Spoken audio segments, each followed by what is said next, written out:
museum way longer than anybody else here, over 20 years, and has been invaluable to me personally.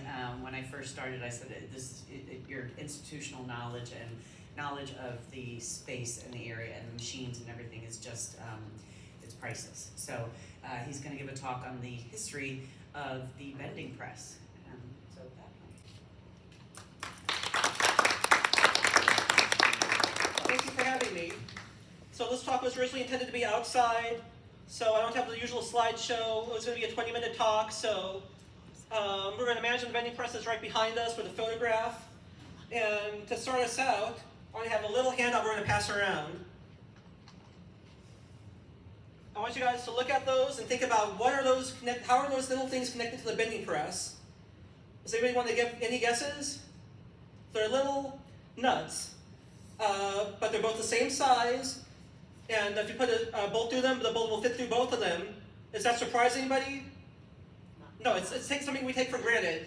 If a nut and a bolt don't go together, that's like a big problem in this world, because we're so used to them fitting. But the guy who made that all possible was Joseph Whitworth. And if we looked at that bending press and read the plaques about it, we identify it as the Whitworth Bending Press, because that same guy that created the standards for little nuts and bolts to go together was also the same guy whose company designed and built that press, in part. We'll get into that a little bit later. So the story with Joseph Whitworth goes back to 1803. He was born in England and worked with various machine tool builders in Manchester.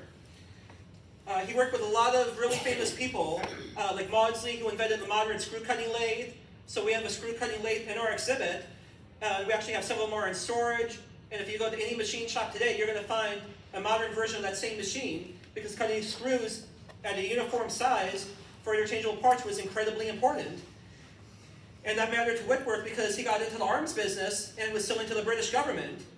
So when you're selling to the government and you're making guns and little parts like that, eventually, what do you do when you make a little gun? You're going to want to make a big gun. So he got into the business of steel producing, and he was having a problem. He was trying to figure out, how do you get these big guns to be manufactured and do it with a high quality? And to do that, we have to go back in time a little bit and find out how they were making these things in the first place. They were originally making guns out of wrought iron. They were making them cast iron. You would pour cannons, cast them in a pit, like they did in colonial times, shoot the cannonball out of them. But the iron is cast, so it comes just the way it does from a blast furnace. High carbon content, which made it strong, but also brittle. So if there was a problem with the gun, it would just shatter and blow apart. You could expand upon that and improve them by making them out of wrought iron, which gave you some more resiliency, but wrought iron was soft. There weren't any really good ways to harden it. So they realized that steel would be the solution. Steel had just that right mixture of carbon and other elements. It was not too much, not too little, that you'd have a lot of strength. But steel was very expensive to produce. When Whitworth was in his teens and 20s and getting the start in the industry, he'd only make it in very small batches, like 100-200 pounds. Then came along Sir Henry Bessemer, and suddenly you could make it in multiple tons at a time. So in the Bethlehem plant, I think the first converters were in the neighborhood of 4 to 8 tons in the early decades, and that was a huge leap forward in manufacturing. But that steel was a lower quality steel, and really wasn't refined to the grade that you needed it to be for a modern weaponry.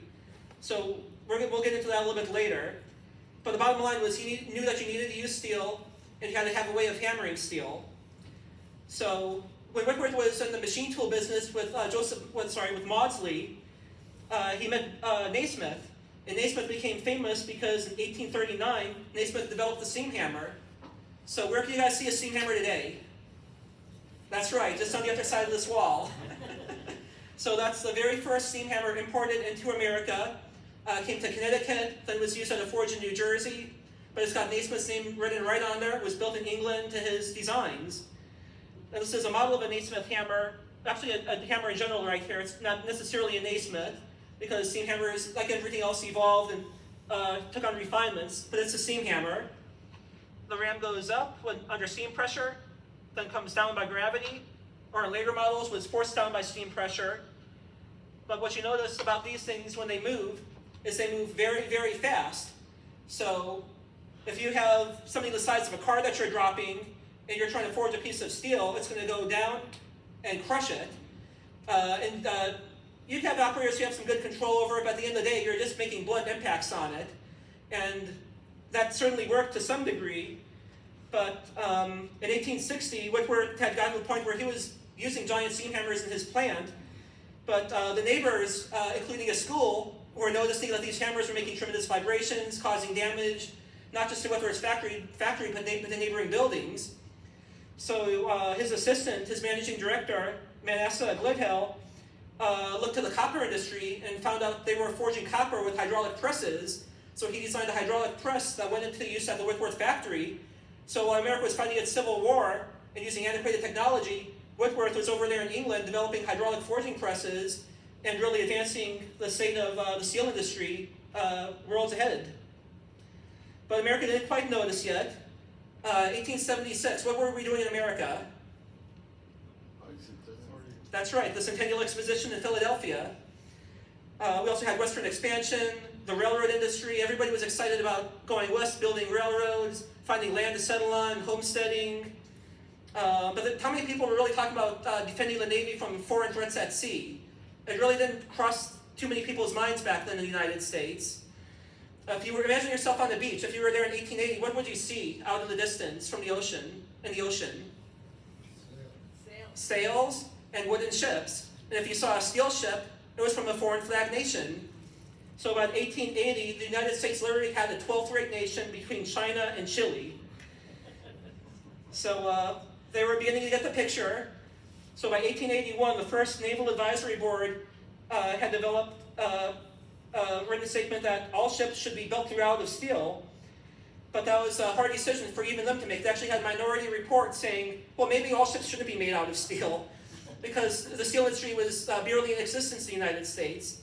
At that point in Bethlehem, we didn't have the mills going back that way. We had the stone building over there with 4 Bessemer converters in it, making a relatively low grade of steel that went into railroad rails. You weren't going to be making armor plate out of that thing. So the government knew this. They were very aware, and they formed not just that Naval Advisory Board, but a gun foundry board to figure out what to do about the situation. So in 1882, Lieutenant William Jacks, I'm hoping I'm saying his name right, began touring Europe to figure out what were the Europeans doing. Because while we were celebrating our centennial and making railroad rail this thick in Bethlehem, the French were taking a giant steam hammer with a dropping weight of 100 tons. Now, that crane out there at the front of the museum, that can lift 10 tons. So imagine lifting 10 times that amount and just letting it free fall onto something. So the French were taking pieces of steel 7 feet thick and crushing them down to 22 inches thick. Yeah, that far surpassed anything anybody in America could do. So Jacques went over to Europe and formed ties with the Whitworth Company and also Crusoe in France, and was trying to figure out how do we get these technologies over to the United States. Fritz was well aware of this because they had trade journals, and at one of the European World's Fairs they actually showed off a hammer or a replica of it that the French were using. So these guys were proud of it, and everybody knew it, and they also knew America didn't have one. So Fritz tried in the 1880s to talk Bethlehem's Iron Company into putting a 100-ton hammer into the mix, or somewhere thereabout. But he kept on failing, and he said, I was doomed to failure again. This was a dark hour for me. But he didn't give up. He talked to a friend of his, Charles Broadhead, a very common name around here, Broadhead. And he got him in touch with Jacques from the Gun Foundry Board, and they actually went overseas to investigate these new techniques and figure out how they could implement it. And meanwhile, like I said, everybody was aware of this, so what were they doing out in Pittsburgh? They were doing the same thing. They were looking around, and guess who actually went to Europe in the 1880s to investigate the armor plate for Andrew Carnegie? Schwab. Exactly, Schwab. So Schwab went over there to study at Krupp and Le Creuset, that was German and then French, manufacturers of armaments. And Schwab came back and reported all the difficulties they were having and all the standards that they would have to follow, and just said it's not worth it. So Carnegie didn't invest immediately in an armor plate plant. But Jocks didn't give up on the belief, did not give up on the idea, and neither did Fritz. So Jocks actually arranged a meeting in 1885 with Bethlehem Iron Company's board of directors to go down to Philadelphia, and he pitched them the idea of building a Whitworth press forge. The board was unimpressed, but Fritz was still adamant. So Fritz himself went to sail over to England to view the Whitworth plant himself, and returned with increased vigor, and finally decided he just has to make this happen. He then went to France and got the rights to build a giant steam hammer. And he also remarked, and this is important, practically speaking, we were in the most defenseless condition, having neither a navy nor modern guns for land or coastal defense. We were at the mercy of the world, a disgraceful condition for a great country to be in.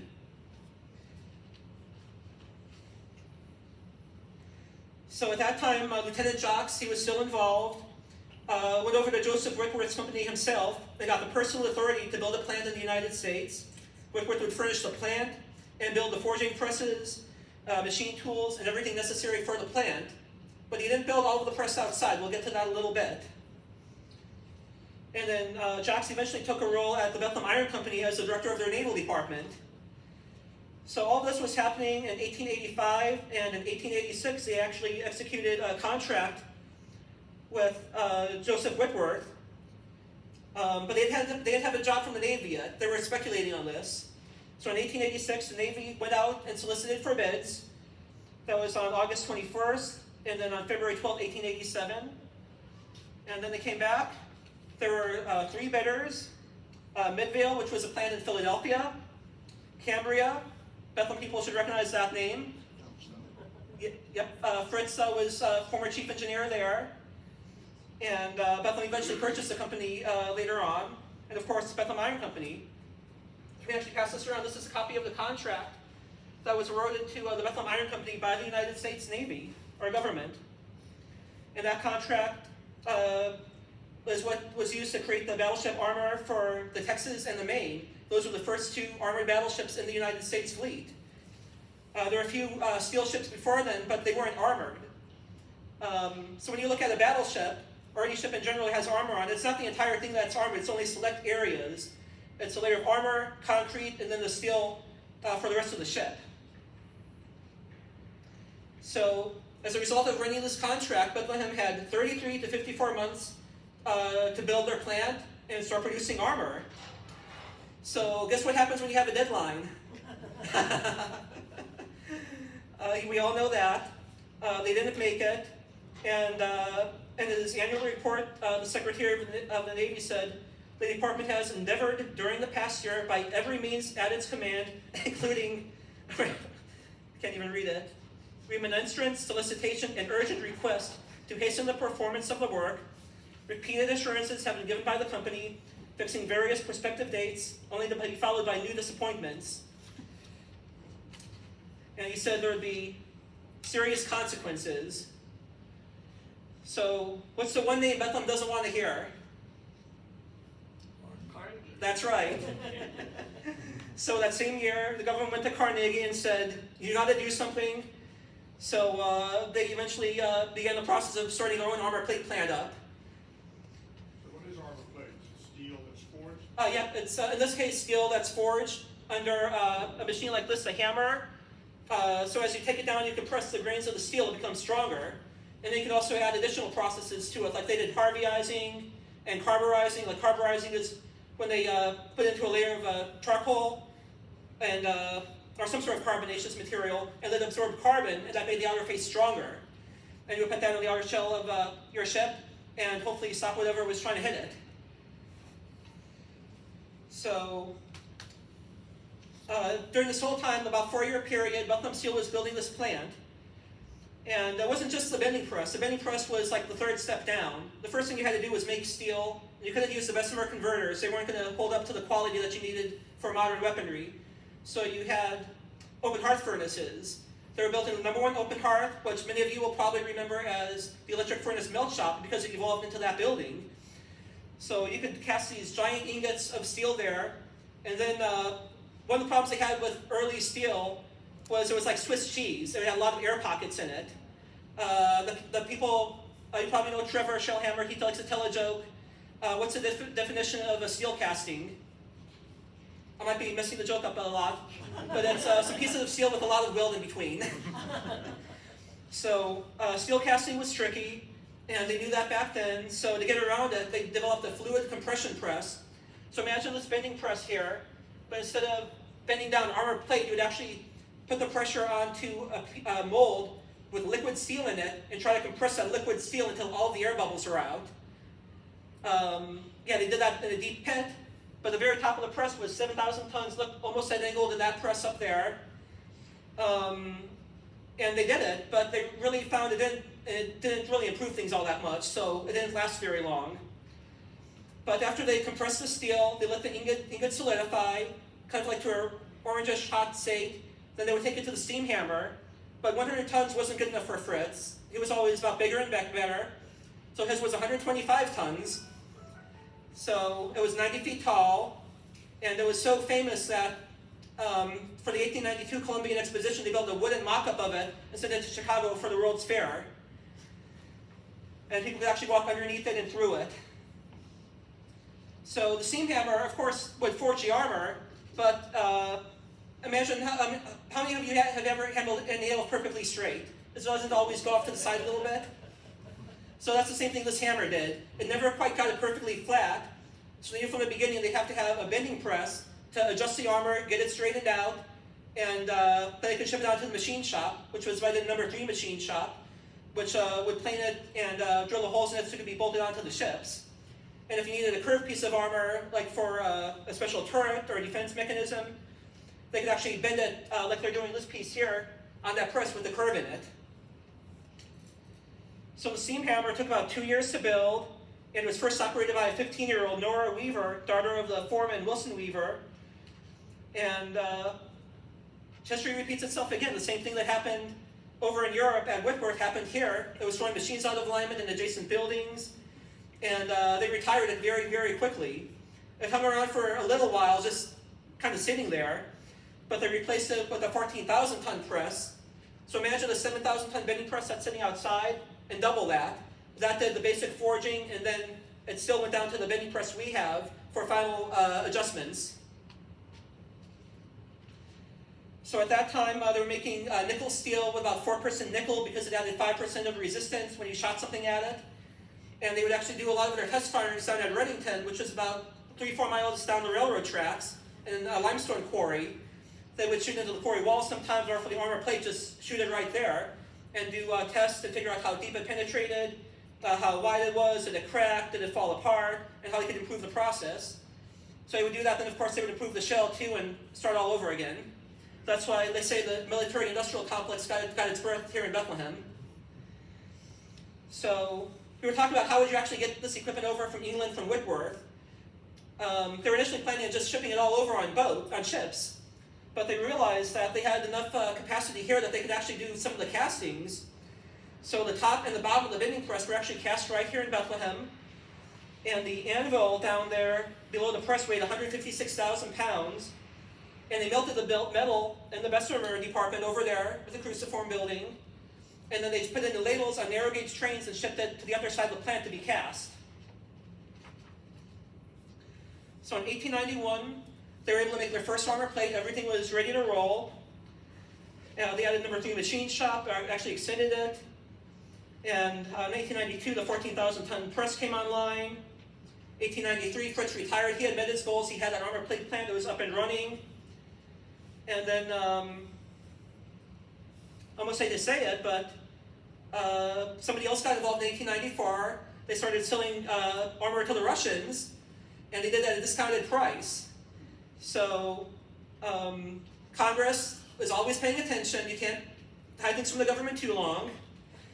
And they became convinced that the American steel manufacturers, Carnegie included, were habitually overcharging the government for armor plate while selling it at reduced rates to foreign governments. So ever since the 1890s, the government really looked at the whole armor business with deep suspicion. And that's not the end of it. But Bethlehem Steel was making profits hand over fist. Their products were approved when they were put to the test during the Spanish-American War. And the company just kept on growing and growing and growing. During this whole time,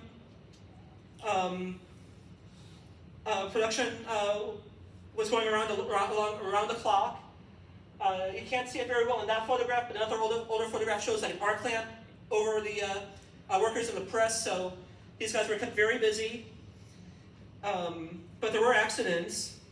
One of the processes that they used was to cool the press down, because again, they were working with red hot metal, was to direct a stream of water onto the press, but there was also an area below the press, because they had these hydraulic cylinders that would come in and let the anvil be changed out, or the forging table is a more technical term.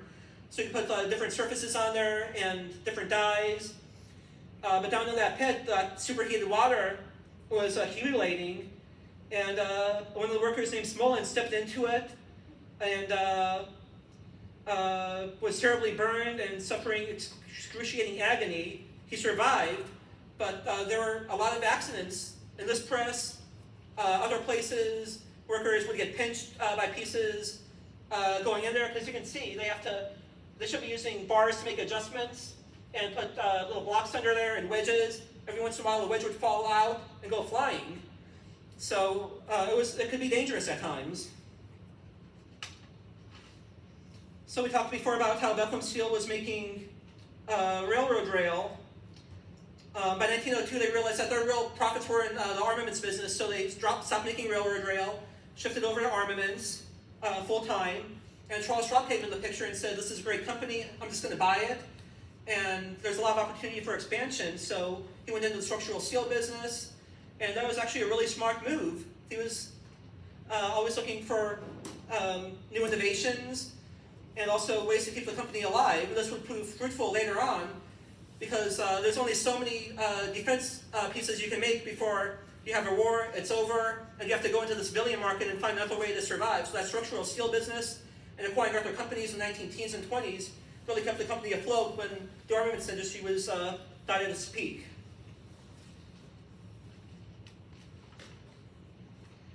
So those guys working on that press back in 1910, a helper would make about 16 cents an hour, and a press foreman about 45 cents an hour.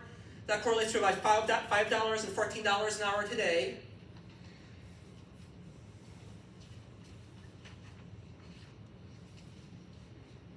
And by 1915, Bethlehem Steel could see World War I on the horizon, and they had $300 million in military orders on the books.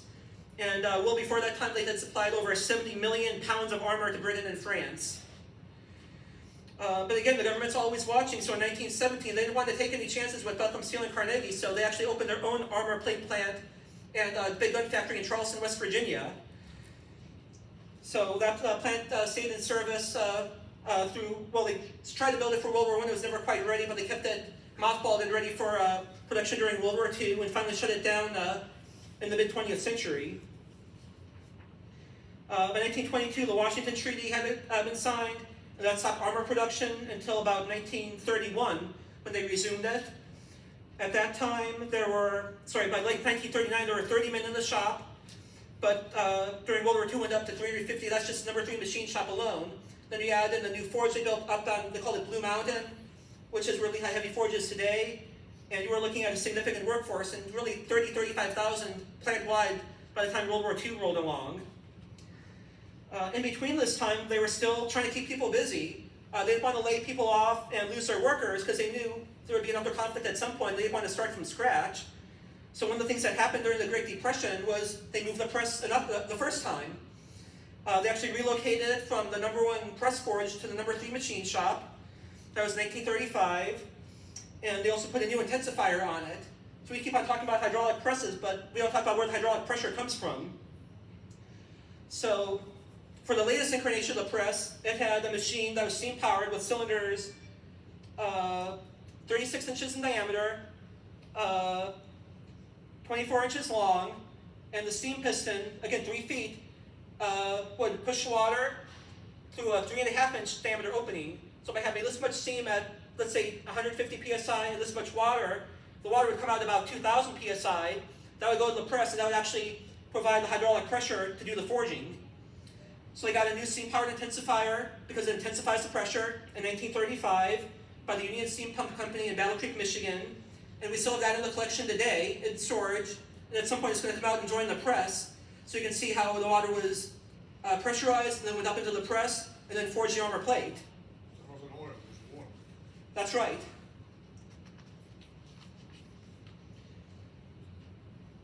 So after World War II, the plant ended armor plate production on a large scale in 1946. They were still working on advancements and test pieces, and we actually have the very last piece of Class A armor on display. It was built in 1953 or 54 as a test piece for the USS Forrestal, but the military decided at that point they were going to go to a more modern type of armor, and that really ended armor plate production with the last piece coming off of the plant in 1956. But the press stuck around. When you have something that big, that can squeeze like that, you're going to do more than just forge armor plates, so the plant realized they could do repair work with it. So some of you probably remember seeing in service, and if you have memories, please speak up. But they would actually use it to adjust doors on the basic oxygen furnace that were twisted by heat, railroad buggies that had been distorted. They actually warmed them up, put them in the press, and flattened them out and put them back into service again. So that press saw intermittent use up until the very end of the plant's operations. And then this historic significance was recognized even before the plant closed. The Historic American Engineering Record documented the forging division in the 1990s with large format photographs, drawings, and written descriptions, put that into the Library of Congress. So when the demolition of the plant happened in the 1990s, this piece was set aside for the museum. And then when the casino came to town, we worked with them to make sure the piece was preserved. They were going to tear down the building, number 3 machine shop around it. So we negotiated the trade of a crane to Brandenburg, the demolition company, in exchange for moving the steam-powered intensifier, which was made of cast iron and could easily be damaged by a building falling down on it. But this thing, I don't think it got a scratch. Any damage that was on it had occurred while it was in service, probably from armor plate swinging around. If you look at the building around it, you can't see in that picture, but it had cast iron columns reinforced with wrought iron bands riveted onto the cast iron. So the cast iron, if you go in there, you would see big chunks of it. It looked like a dinosaur took a bite out of these columns. But because it was reinforced with wrought iron, it didn't collapse. Landsmiths called them sacrificial columns, but they held the building up no matter how much abuse it took until it was finally demolished in 2007. But the press was kept there, a traffic circle put around it, lighting put over it, around it, so you could see it at night. And it looked beautiful. It was repainted by Zornis and had the 1980s Safety Involved Teamwork slogan that was developed by the company and the union reprinted on it, and it looked beautiful. And then in 2020 or 2019, we got word that the press was going to have to move, and that's where our next lecture comes in. Thank you so much for having me, and hope you enjoyed the speech.